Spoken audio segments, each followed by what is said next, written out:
Ngayon pong araw na ito, ako po ay nag-file ng cyber libel case.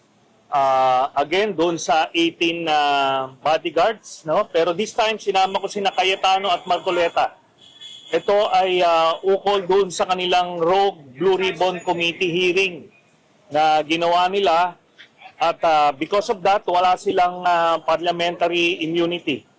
So yun, muli, inulit nila yung mga kasinungalingan na sinabi nila na nagbigay sila ng mali-maliatang pera sa akin para doon sa ICC.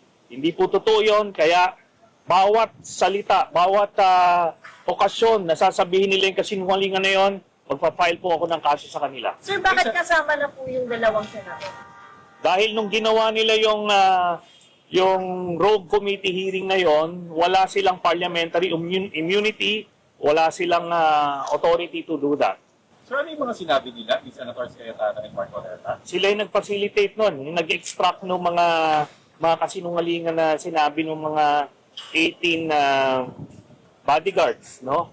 Kaya, iyon.